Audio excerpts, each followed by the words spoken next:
¿Cómo se le ocurrió? No le puedo decir. Él habrá sentido algo que lo tenía que hacer, seguramente una inspiración del Espíritu Santo, porque ya Pablo VI en un momento lo había hecho, otro año de la fe, y fue una época muy tumultuosa. Pablo VI dijo aquella frase: el humo de Satanás ha entrado en la iglesia, ¿no? Una época muy difícil, y él en ese año de la fe redactó ese bellísimo credo del pueblo de Dios. Pienso que estos tiempos no son más tranquilos que aquellos, ¿no? Y también hay otra pista que podemos seguir. El Papa suele hablar de actitudes que en el fondo son idolátricas, ¿no? Como el relativismo, el narcisismo, el consumismo. Son cosas totalmente alejadas de lo que es la adoración al verdadero Dios. Por lo tanto, son actitudes idolátricas, ¿no? Y en la sociedad actual se instalan continuamente nuevos ídolos, llevados en el carro del consumismo, ¿no es cierto? Entonces, la gente se engancha allí. Verdaderamente hay una necesidad muy grande de renovar la fe, de rezar el credo con el corazón, de decir creo en Jesús. Y el Papa de alguna manera nos dice lo que Pablo le decía a Timoteo: acuérdate de Jesucristo. O sea, en este año acuérdate de Jesucristo. Renovar la fe, revitalizarla. La respuesta a toda esta idolatría reinante solamente la da Jesús, y desde la cruz, que es desde donde Él reina. Negamos la cruz de Jesús, negamos a Jesús. Y un dato interesante de este paganismo, es un paganismo gnóstico, ¿no es cierto? Sí, creo en Dios, pero es un Dios spray, ¿no? Un Dios así diluido, casi un panteísmo. Pero un dato interesante de esto es la estadística de los gastos de cosas no necesarias en el orden mundial. Bueno, gastos de cosas necesarias, alimentos, medicina, no, eso dejemos de lado. De las cosas que no son necesarias, de cosas superfluas. El primer tope lo tiene las mascotas. Se gasta en mascotas en el primer nivel de gastos superfluos. Se idolatra la mascota. Está la idolatría de comprar, alquilar, tener un afecto que yo doy como quiero, donde quiero, sin la libertad de la respuesta, ¿verdad? Es toda una caricatura del amor. Y el segundo puesto lo lleva la cosmetología, cosméticos. En el orden mundial, no me acuerdo las cifras, pero son millones y millones, miles de millones, que se gastan en estas dos cosas. Mientras tanto, el Papa está hablando de los chicos que se mueren de hambre en continentes en vías de desarrollo, África, Asia, América, ¿no es cierto?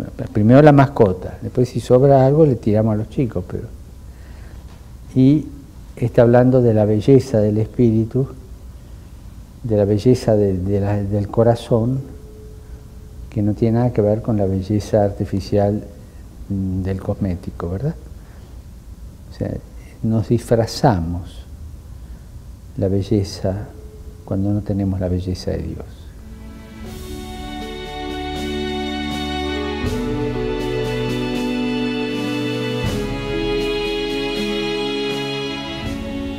Partamos de esto: las virtudes teologales son regalo puro, don puro, gracia pura, que te la dan en el bautismo y te sella el alma con esas tres virtudes, ¿no es cierto? O sea, vienen con la inhabitación de la Trinidad a tu corazón. Pero nadie las puede ni comprar ni conseguir por su esfuerzo. Son regalo puro de Dios. Evidentemente, cuando nos metemos en un camino más de suficiencia o más pelagiano, el regalo pasa a segundo lugar y entonces se debilita la fe, se debilita la caridad, se debilita la esperanza, ¿no? Entonces lo más importante es lo que yo hago. Y acá recuerdo un midrash de un rabino del siglo XII, más o menos de la época de Santo Tomás, ¿no? O siglo XIII, por ahí. Él, hablando de la Torre de Babel, explicaba cómo los hombres, en ese afán de progresar, empezaron bien, pero terminaron mal. ¿Y dónde estuvo la falla? Para construir la torre tenían que hacer los ladrillos. Para hacer los ladrillos tenían que ir a buscar la paja, hacer el barro, amasarlo, cocinarlo. Y entonces un ladrillo valía mucho, era el fruto de un esfuerzo muy grande. Entonces cuando subiendo se caía un ladrillo y se rompía, era una tragedia porque se perdía mucho, mucho de lo que se había invertido. Se caía un hombre y no había problema, se suplía con otro esclavo. Cuando nosotros buscamos con esta actitud de tipo suficiente o pelagiana, de edificarnos nosotros las referencias de fe, de esperanza y de caridad, y no recibir ese don que se nos da, terminamos despreciando la imagen de Dios, que es el hombre, creado a imagen y semejanza. Eso como línea general.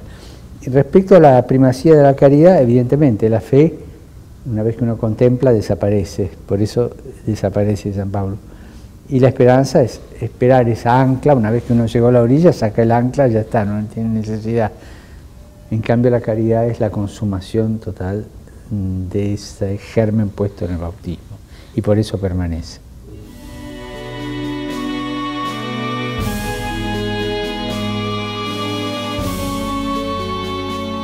Y evidentemente que nuestros pueblos tienen una gran reserva cultural y una reserva espiritual.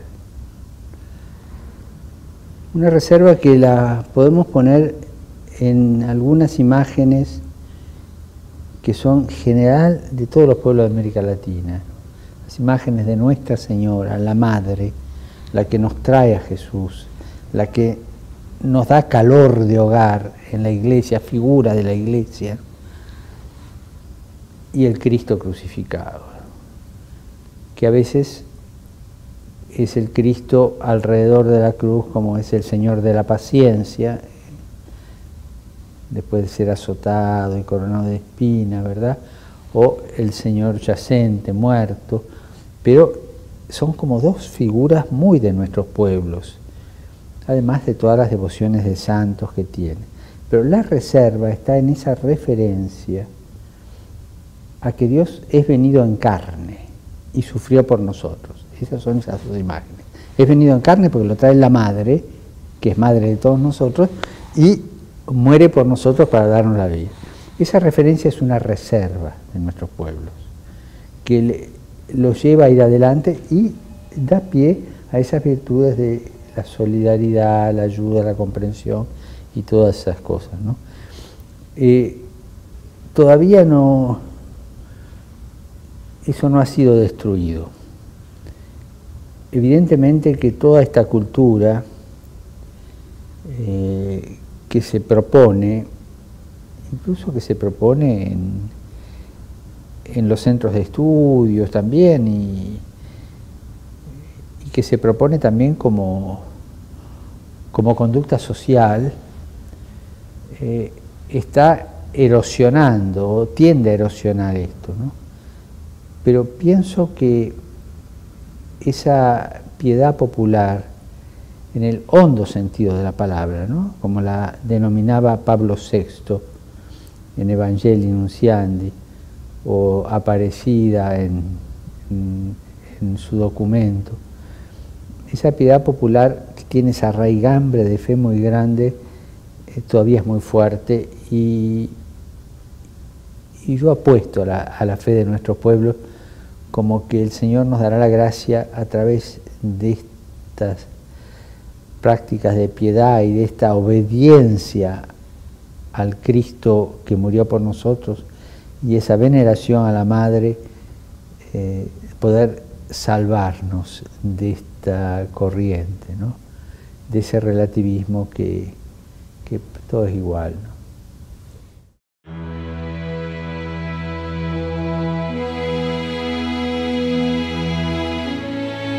Yo le dejaría una pregunta, ¿no? ¿Cómo rezás? Sí, Padre, yo rezo, yo le pido a Dios, le doy gracias a Dios o a Jesús, pido ayuda.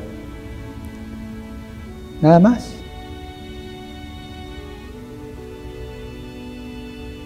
Solamente pedir y dar gracias. Te pregunto sobre dos modos de oración. ¿Alabás a Dios? ¿Das alabanza a Dios porque es tan grande, como lo hacemos en la misa, en el Sanctus de la misa? Pero eso, ¿con tu corazón lo haces cuando te pones en la presencia de Dios? La otra pregunta, ¿adorás a Dios? ¿Te anonadás frente a ese Dios grande y lo adorás porque es el único Dios? Para fortalecer la fe, que tu oración, además de ser pedigüeña, porque hay que ser muy pedigüeño, el católico es muy pedigüeño, además de ser pedigüeña y de ser agradecida, que tu oración sea alabadora y adoradora de Dios.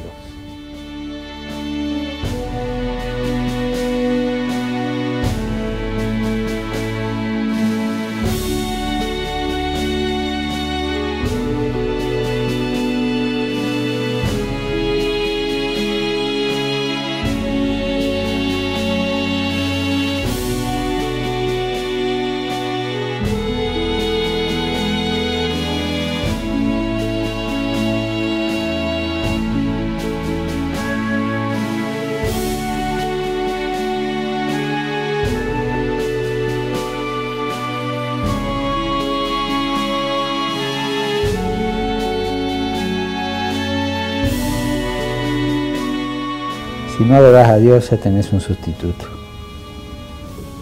Cualquiera, no sé cuál será. Una mascota, un cosmético, no sé.